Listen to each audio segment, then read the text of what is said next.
YouTube. Welcome, everybody. Good evening. So excited to be here for you. Wow, this series is a treat. I was here playing with the guy who is curating the series. His name is Rodriguez-Peña, and I was doing this in November. We did it, and it was just 2 or 3 people. So seeing this amount of people today really warmed my heart because it means like the mission is really picking off. So thank you so much for coming and for joining us today. My name is Camila Cortina. I'm a pianist from Cuba, and today we are going to be bringing you some music, some original music, and also some music written by women composers from the US and Cuba. But what I really wanted to highlight is that the entire concert is 100% music written by women. That's our goal today. I think it's been long due. So before we play the first tune, I would like to introduce the beautiful trio that is accompanying me today. On bass, all the way from Israel, we have Noam Tanzer. And on drums, we have all the way from Philadelphia, Julian Miltenberger. They might be from Philly, they might be from Israel, but they sound pretty universal, which is what we try to do. So the first composition is an original called Cantos de Ángeles y Demonios. That's translate like chants from angels and demons. It's something I wrote like a couple of years ago. And I thought was a perfect example for what I'm going to try to do today, which is we are celebrating the connections between Afro-Latin roots and jazz. I think right now in 2023, it's pretty well accepted, those connections. We just need to acknowledge them, celebrate them. And in this composition, it's about like celebrating all that. So I hope you enjoy it.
right, I'm back. Yes.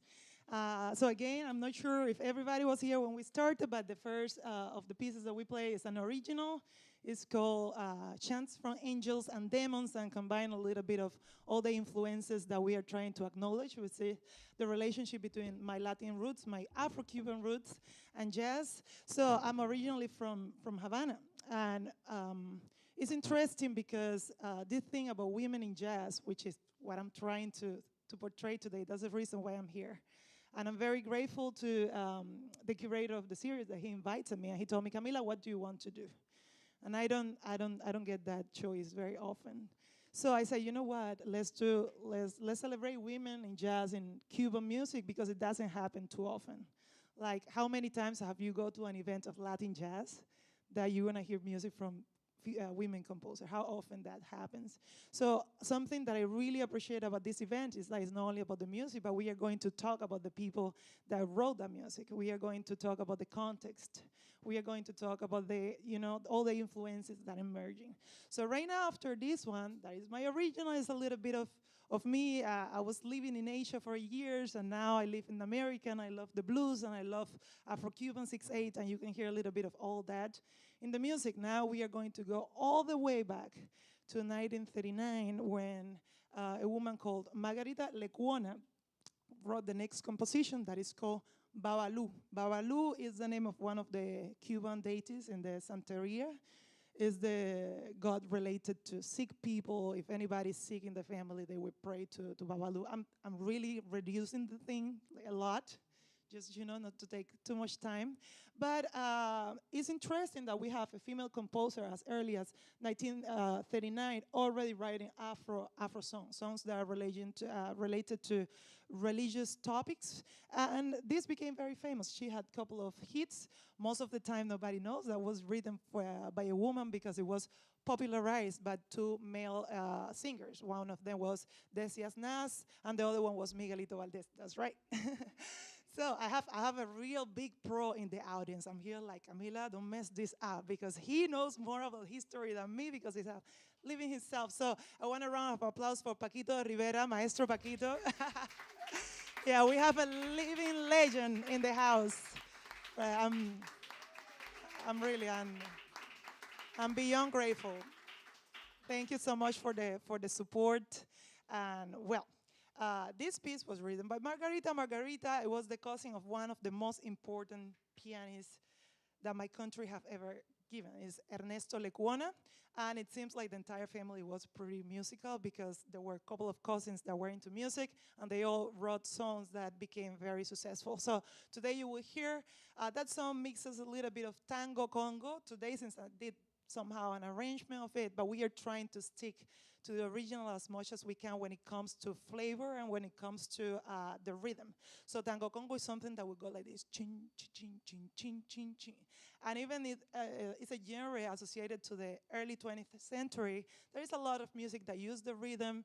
In jazz, you can hear it a lot, and it's really captured the spirit of the Afro-Cuban culture. And then we switch it sometimes with cha-cha-cha. That is something, another type of dance, but a little bit more updated. So I hope you enjoy it. This song is Babalu by Margarita Lecuona.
That was Babalu by Margarita Lecuona.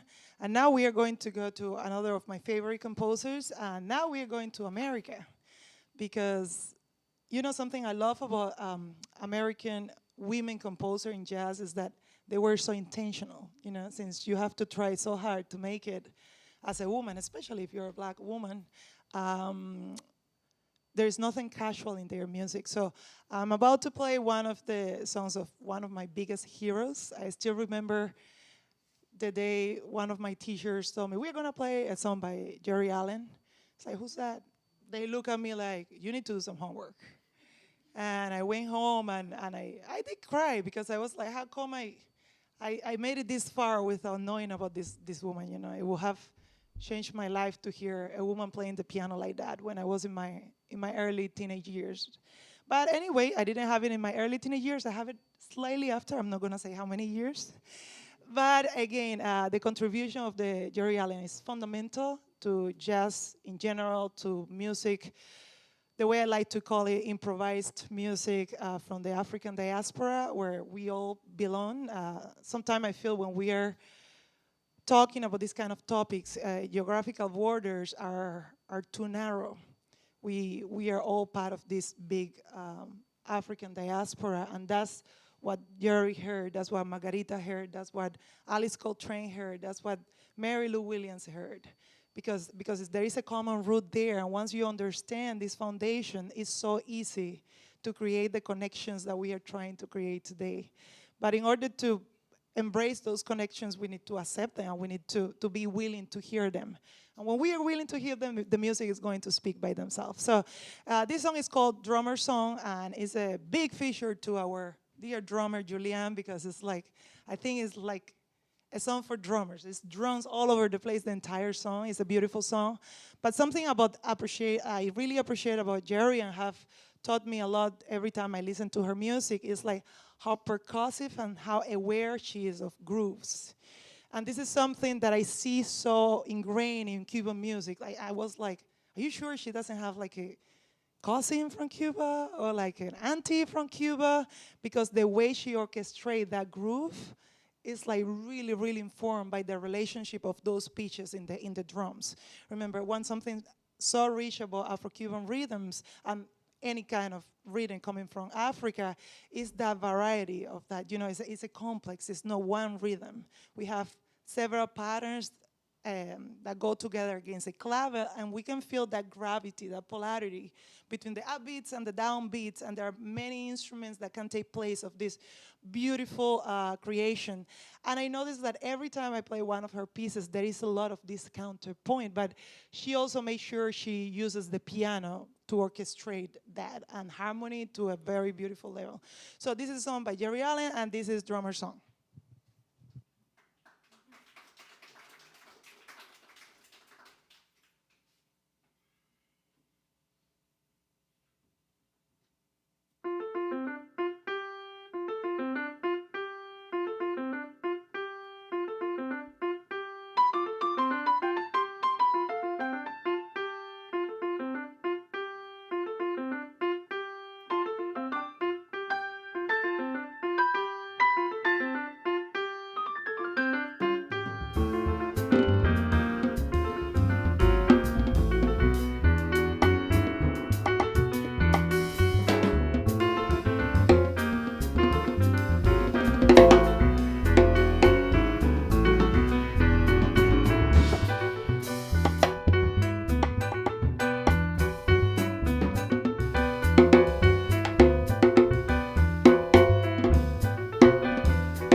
Thank you so much. How are we doing? Are we doing good?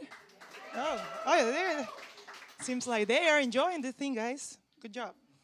So the next hero, the next Amazona, another of the favorite, and she is also like very influential for my generation, for people before my generation, and everybody. Her name is Alice Coltrane, and I don't know, like I was classically trained, and I still John Coltrane. If you tell me three composers, like three guys, like really, like whatever, do with me, whatever. John Coltrane is one of those.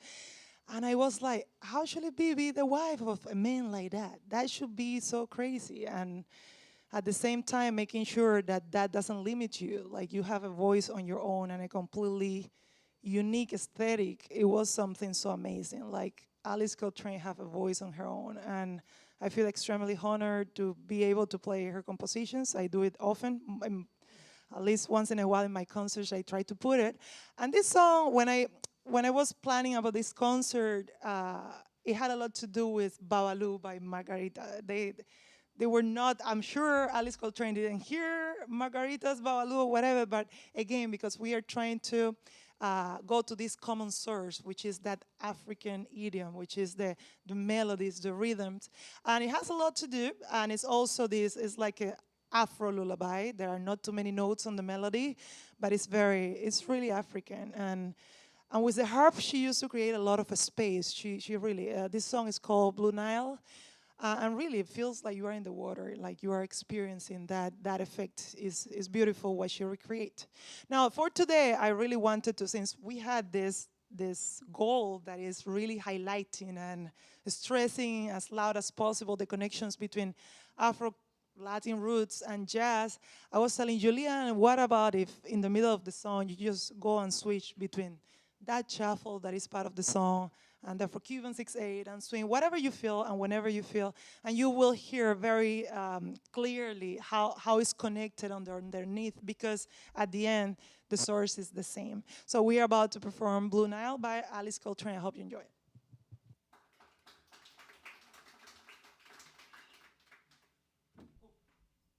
And we are going to feature our very special bass player with an intro all by himself. This deserves an introduction.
That was Blue Nile by Alice Coltrane.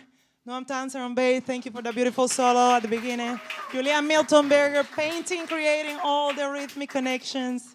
And the next one is one of my favorites. Like, how many times you go to an Afro-Cuban master class and anybody talk about a song, about lyrics, not about rhythms, not about percussion instruments, but about the romantic stuff that we also have, not too often.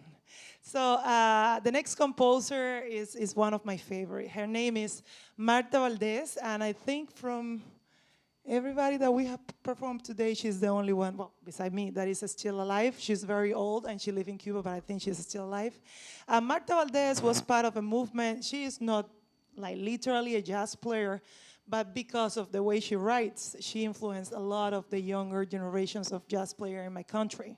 So the song form in Cuba have different styles, have different variants, but there was one around the 40s, 50s that is called feeling, and that's not a Spanish word, that's an English word, and it means like exactly that, feeling.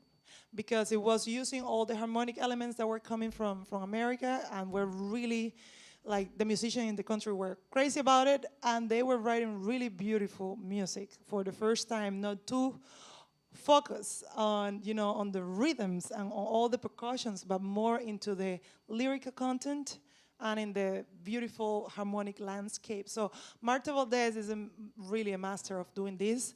This song is called Deja que siga sola, and that translates like, let me keep going alone. And this is a very dramatic song. I'm not gonna translate the whole thing, but it's like, I was explaining to the guys, it's like, whoever broke her heart that way, he messed up badly. Because those lyrics are very intense. Anyway, you have a homework, it's called Deja que siga sola. You can Google it, but it's a beautiful song, and I really enjoyed the way she portrays harmony. So today we are going, that's like a ballad bolero, and it's another important representation of our music, of Cuban music. And there are a lot of women composers that have written this kind of music. Some of them are completely unknown, but that's why we are here trying to pay tribute to them. So this is Deja que siga sola by Marta Valdez.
Thank you so much. All right, I'm gonna give the boys a little break. I'm going to play a solo piano piece. This is an original composition. We have only 2 more to go, please. This is also a discussion, so if at the end anybody have any particular question they would like to ask to any of us, we are extremely happy and talkative if you give us a reason. So feel free to shoot some questions and we will be happy to answer them. So this is a piece that I wrote dedicated to my grandmother, my late grandmother last year, and it's part of my EP. It's available on Spotify, YouTube, whatever. And it's called Así Bailaba. And so she danced. It's funny because this is part of a project on my master thesis when I was like messing around with odd meters and Cuban claves. So I had a composition for each different number, like 7, 9, and 11, 13, 15. But I didn't have the 9. The 9 was this one. And I was like, how can I adapt something from Cuba? So I was thinking, as soon as I started, in the lab, say, well, maybe I adapt a little bit of the danzón. The danzón is a very old Cuban dance from the 19th century, and it goes like this. Tun, tun, tun, tun, tun, tun, tun, tun, tun. So that's the clave for the danzón. And it's in normal 4/4, like most of Cuban music is in 4/4 or 6/8. But what? I needed it to fit in 9, so I added one more beat, and then I started getting, a little bit creative with it. But as soon as that 9 hit and that 3 involved in the 9s, all the blues language and beauty also came true. And that's why I want to play it today, because it's one very good example of how all these musics are connected. It doesn't really matter if you are open to explore the different connections and sound, they come to you very easily. So this is Así Bailaba, dedicated to my grandma.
we have time for one more?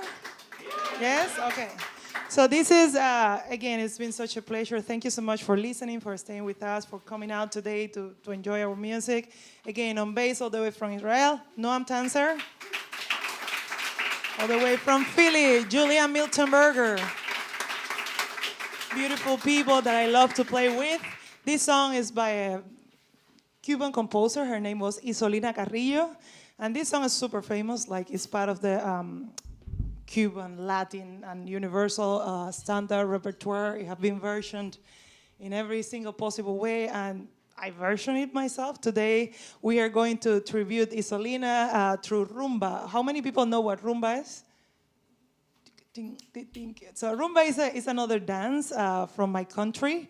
It has a lot of energy, a lot of spirit. It has different genres within the complex, but there is one that is guaguancó, and have a clave, and it's really beautiful the way the percussion instruments organize themselves. And there is so much freedom because there is only voices and percussion instruments. So there is no really like harmonic instruments. Today we're gonna put some, but I love that freedom in rumba music, and that's what we are trying to take from here. If you feel like dancing at some point or put a hand up, feel free. Then I put it in 7 because, again, I'm trying to learn how to play out meters, so sorry for that. But the part that is in 4, feel free to dance. So this is Dos Gardenias by Isolina Carrillo. Thank you so much.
horse right here. Julian Miltenberger, Noam Tanzer, I'm Camila Cortina.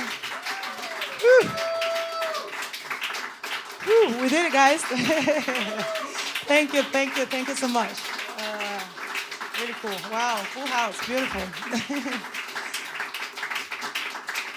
Thank you. Well, we should do this, yeah. The usual. I promise I will answer, and we will answer questions. We do? Okay, but we here. There we go. Okay, guys. So thank you so much for listening. Thank you so much for being such a beautiful audience. Is there any question, anything that you would like to ask to any of us? I know that. Camila Cortina Bello, with an accent. I tried to go only by Camila Cortina because immigration messed up my two last names. So Camila Cortina, you can find me like that everywhere. Any other questions? Yes, ma'am. I've heard this song, Las Gardenias, so many times, mostly men.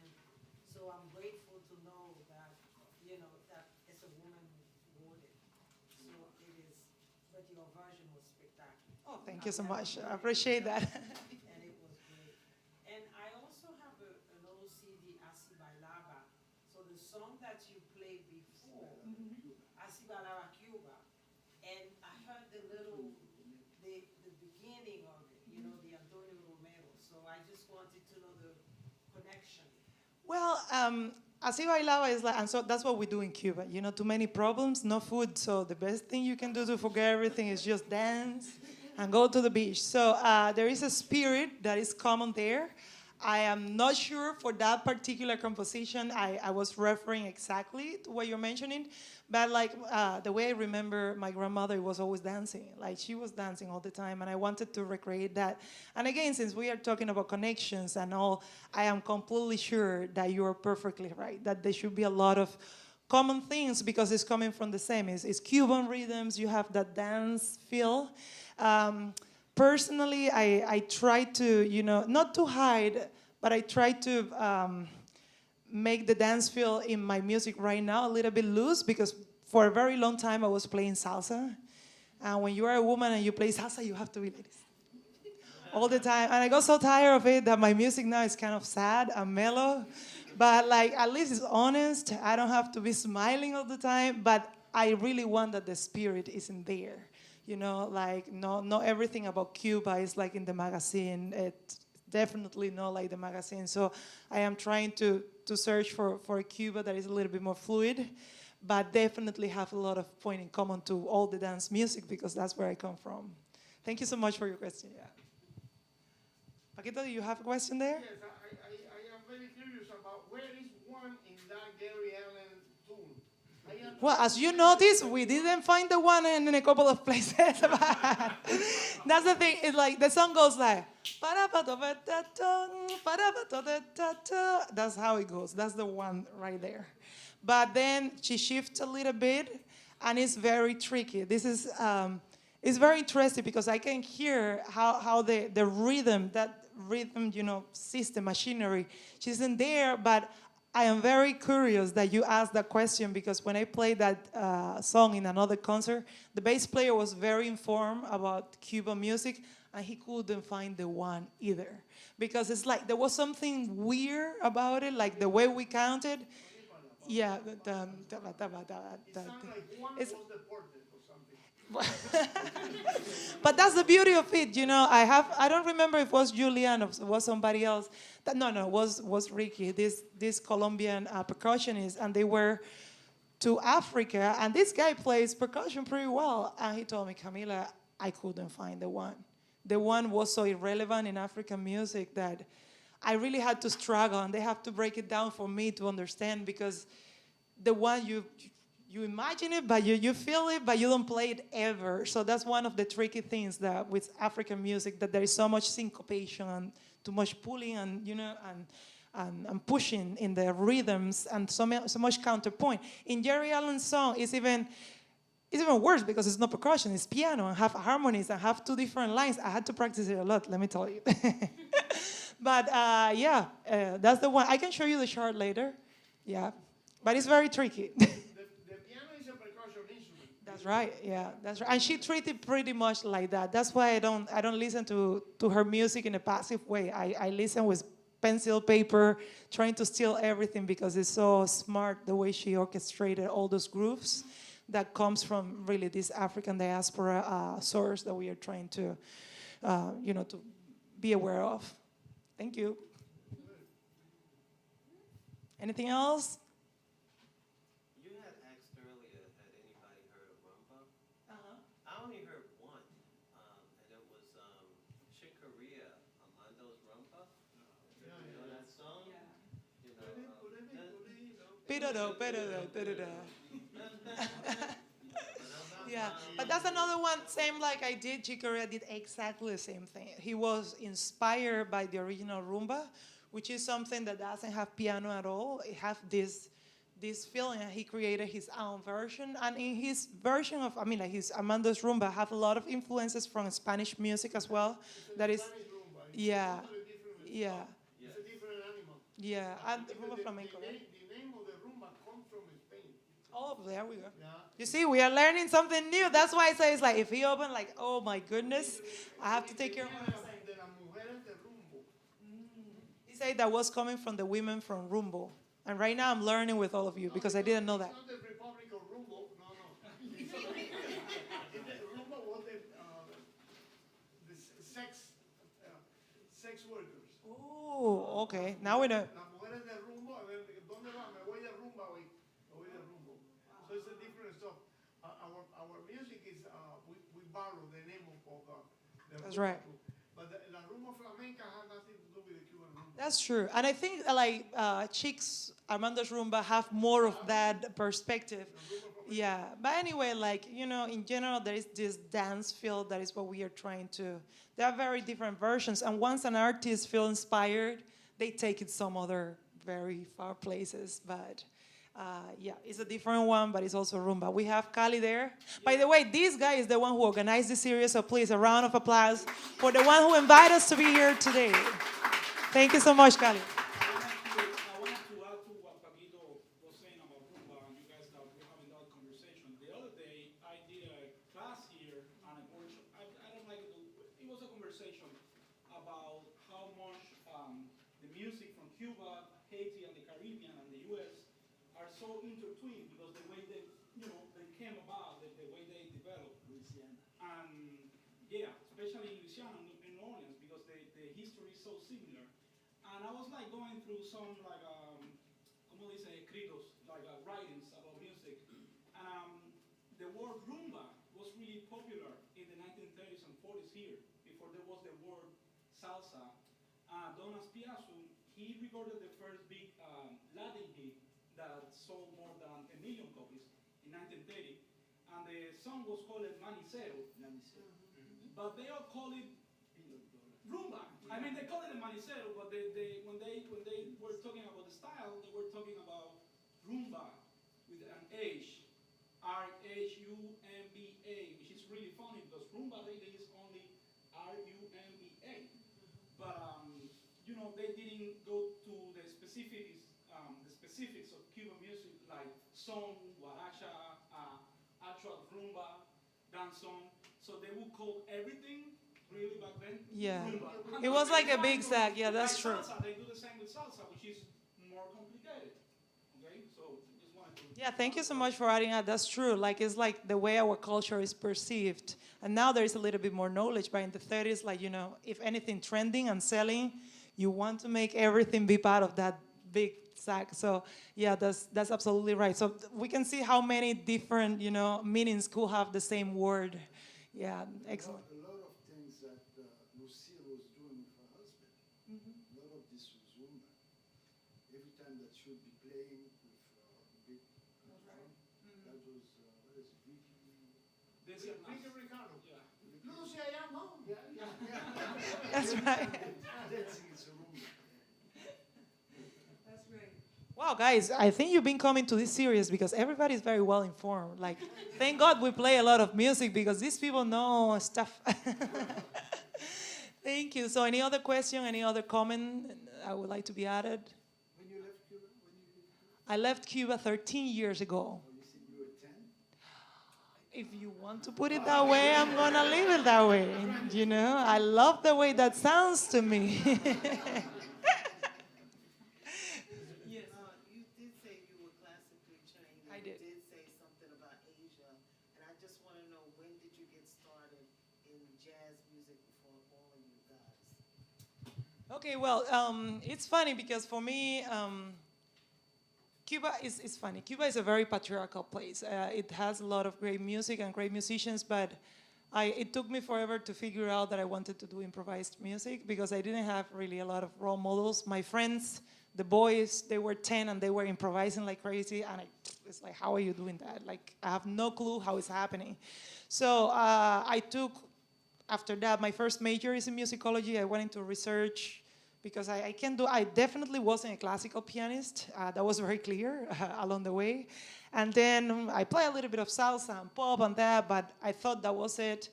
And when I was in Asia, you know, life goes on and things happen, good things, bad things, and there was that point that it's like, maybe I should try to, you know, further my jazz style seriously. And I went to that audition in Singapore. Berkeley had, I don't know if you're familiar with Berkeley College of Music, they were doing auditions around the world. So when I checked when they were coming to Singapore, they were coming in 3 months. So I say, I have 3 months. And I don't have money to pay Berkeley, but I'm gonna go there. And actually I played one of Chick Corea's songs on that audition. What I'm trying to say is like, I played already a lot of music, but in jazz years, I'm still a baby. And all this exploration, like trying to really study in the most serious manner I can, it came from the last 5 years. In Berkeley, I was connected to very talented people. These friends right here, they come to school. Like, you know, we were classmates at some point. Now we are playing together in New York. And that makes us really, really excited. Yeah. So that's the thing, like, you know, I was there, but jazz, it's a very young journey for me. Yeah. You wouldn't know. Huh? You wouldn't know that. I'm glad you think that way. So you said something about you played salsa. Do you know anything about the origins of salsa? The origins, if we go into that, it's another masterclass. We need 3 more series all along the year. But the thing is, it was created here in New York. Salsa is a New York baby. But it's a product of all that immigrant community that you have people from. The root is Cuban song, but to me particularly, I find it very unfair to say salsa is only Cuban because there were elements that were happening here, were not happening in Cuba. So there was a confluence of musicians from Puerto Rico, from Dominican Republic, and all that happened here. So when we come like Celia Cruz, Tito Puente, all that generation in the 50s, I mean, what is salsa in itself? It was already happening. It was already happening in the Latin, just in the descargas. But again, we need to put a title, we need to put a name so we can commercialize it. Right, and that's when the salsa tag comes in. So if we're gonna really come from a historical point of view, there is a lot of background, especially in Cuba, because it's rooted in the son dance form tradition. But it was not born in, you know, like as a thing itself. It happened here with a lot of Cuban musicians that were here already, but they were not the only ones. So I like to establish that very clear, that is a New York thing. There was a lot of things happening in New York that we should not neglect when we talk about salsa. I know we get very patriotic Cuban people. It's like, it's Cuban, it's Cuban, it's Cuban, because it's true that the roots are very, very strong in Cuban music.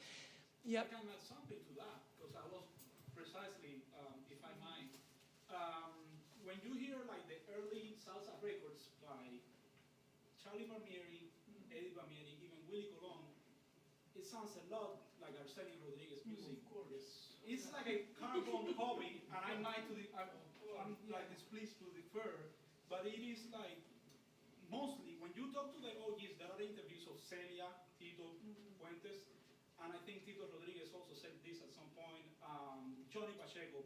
Actually, there's a really good interview where Johnny Pacheco says why the name salsa came about.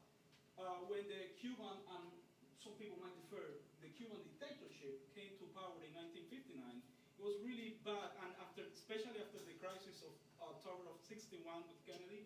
It was a really, really, really bad publicity to name something Cuban here. So Jerry Masucci, is that the name of the guy of finance, right? Jerry Masucci and Johnny Pacheco, they needed to label because that's what business is. I really hate labeling music at all, but they needed to label, like they did in with the word rumba in the 1930s, all of the genres, all of the styles of music that were popular already, as you said, in the 50s. Cha-cha-cha was really popular here, and rock and roll, and like R&B has a lot of, they have a lot of influence from cha-cha-cha.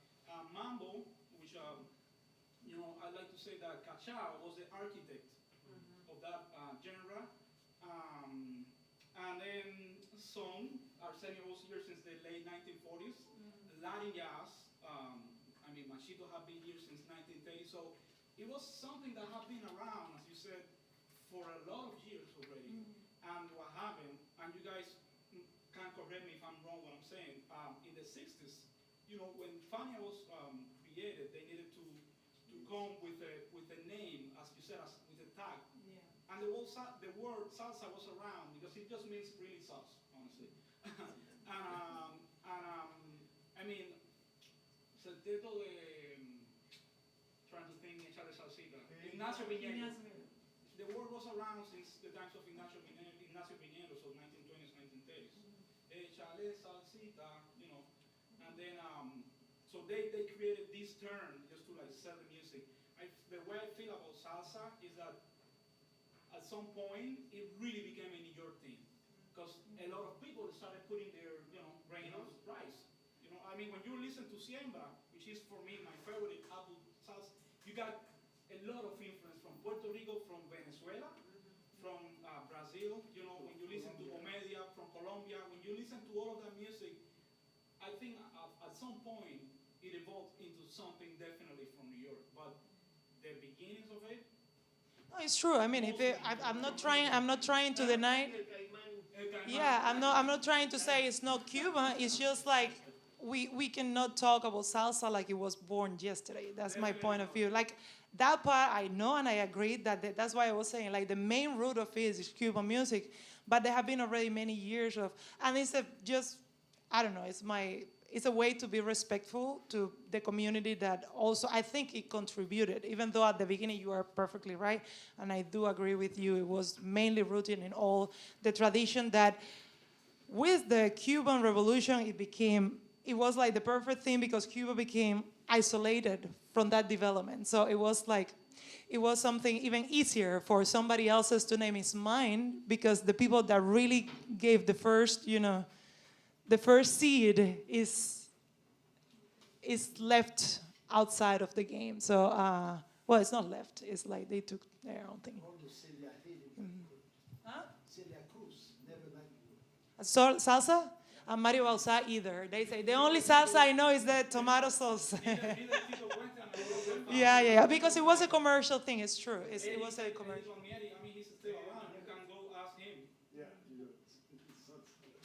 We have Alex. Oh, we have Alex here. So good to see you. A question. Okay. Noam and Julian, what was your entrance way into this music? Like, I know it's not easy to play Camila's music, first of all, because you have so much information already. So, where did your journey with this music start? Not like jazz necessarily, but in this tradition. That's a great question because I was born and raised in Israel until I was 18, so I didn't have much exposure to that music.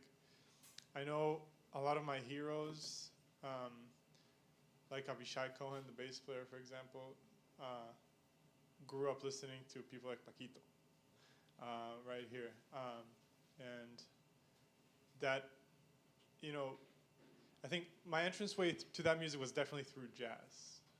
I did not grow up in a culture that had a lot of influences from that kind of music, but through Latin jazz, basically, if we want to call it that, you know, that's definitely been my entrance into that. And going to Berkeley with Julian and with Camila, I had a lot of friends from Latin America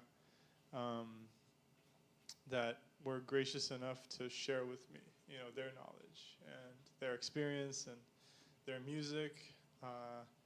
And through the school, I got to play a lot of different music, and some of that music was with Miguel Zenon, for example, which is, one of the, most incredible alto saxophone player, composers,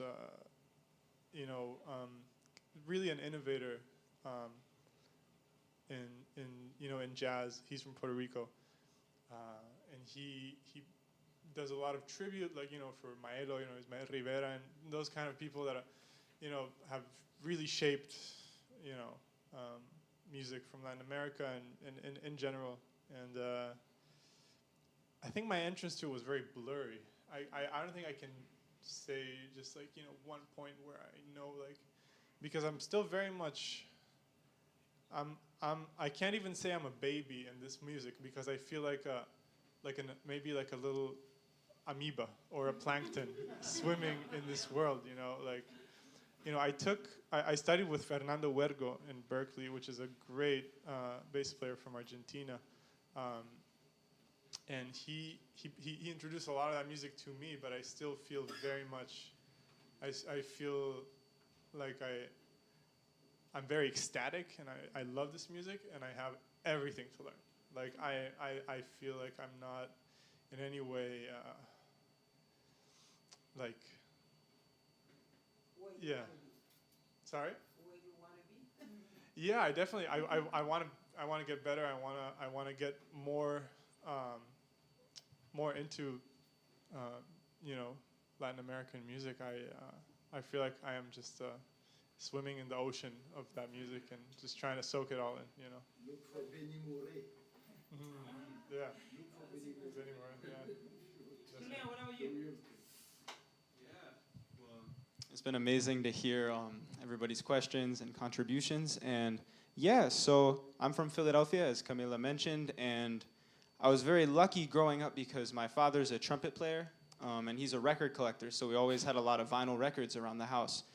And it was a lot of, jazz records, different albums from the 20th century. His favorite, I think, artist in general was Miles Davis, so we heard a lot of Miles. And but as well, there were other kind of influences in there. Like even early on, we had some Willie Colon records, Hector Lavoe, some things like that. And as time went on, I kind of just felt, called to a lot of that music.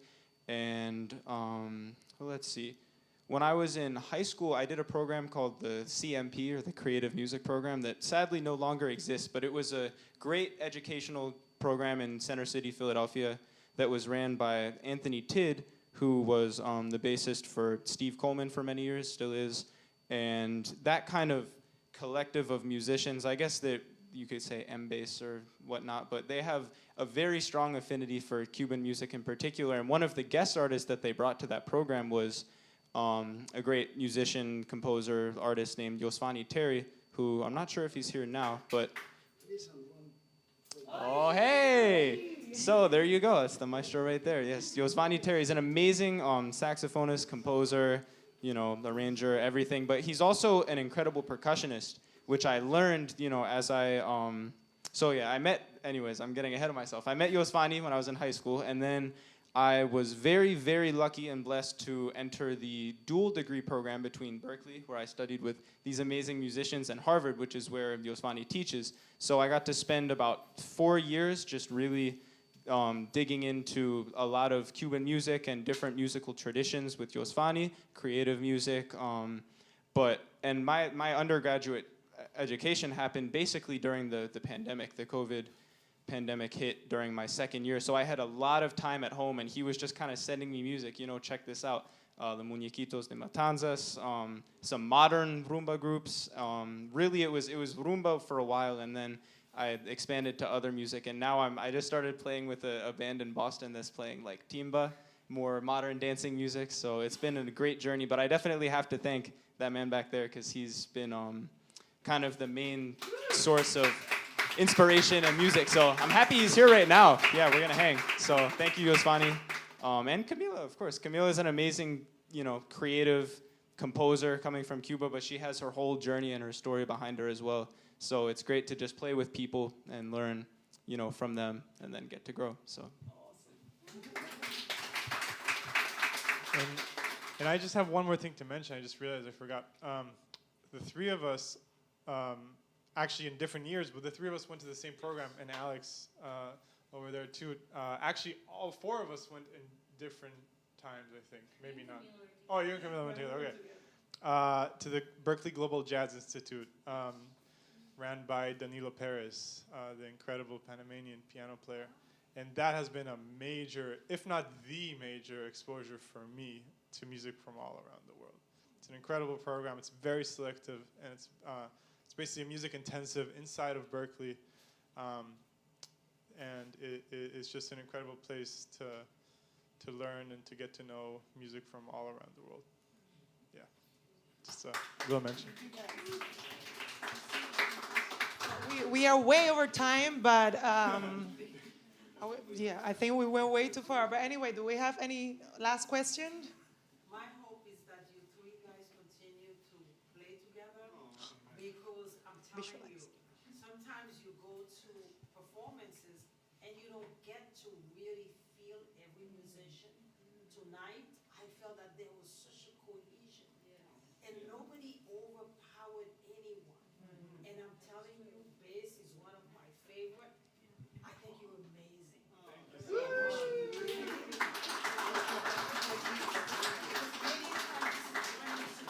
That you struggle so hard. You hear the drum well, but the bass is always hard. But you, I heard every single note, and I enjoyed it so much. So, Oh, wow. We cannot say anything else after that. So that's the best way to close the day. Thank you so much, Julian Miltenberger, Noam Tanzer. Thank you so much for staying until the end, guys. We love you, and thank you, thank you, thank you.